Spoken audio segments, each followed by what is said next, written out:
La valeur absolue d'un nombre. La valeur absolue d'un nombre peut être définie comme étant la distance qui sépare ce nombre de 0 sur une droite graduée. La valeur absolue de 3, eh bien la valeur absolue de 3 sur ma droite, 3 se situe ici, et la distance qui le sépare du point 0 est de 3 unités. Donc cette valeur absolue est égale à 3. Une distance étant toujours un nombre positif, la valeur absolue est aussi un nombre positif. La valeur absolue de moins 4 sur ma droite quadratique se situe ici, et la distance qui sépare moins 4 du point 0 est de 4 unités, donc cette valeur absolue est égale à 4. La valeur absolue de 10 moins 12.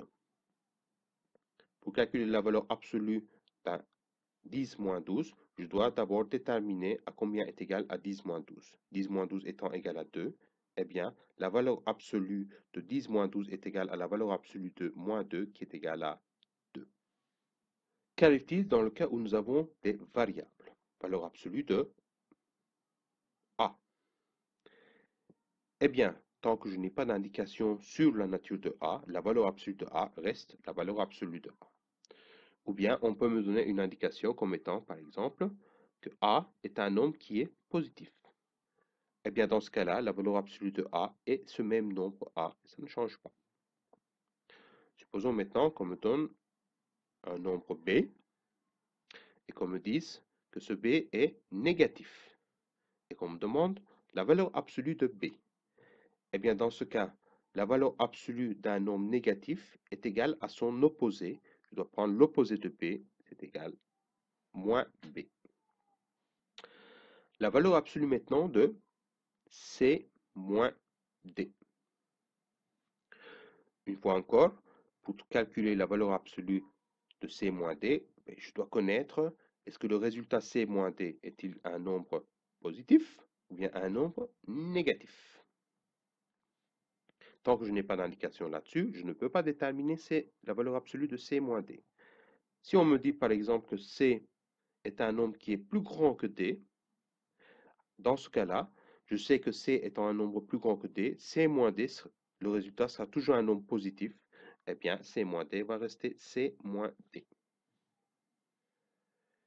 Si on me disait que C est au contraire plus petit que D, dans ce cas, je sais que C moins D donnera un résultat qui sera négatif.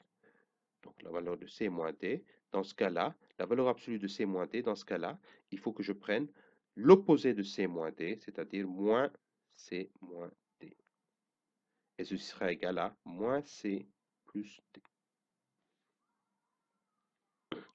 Dans tous les cas où si je n'ai pas d'indication, si on me donne une valeur absolue pour le nombre x, eh bien, soit je suis obligé de le laisser comme cela, soit alors je dois déterminer tous les cas de figure possibles, à savoir, ceci sera égal à x pour le cas où ce nombre x est un nombre qui est positif, est égal à moins x, l'opposé de x, si x est un nombre qui est négatif.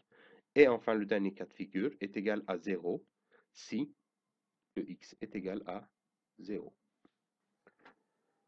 Dans votre cahier, je vais vous demander de résoudre pour le cours prochain ces quelques exercices.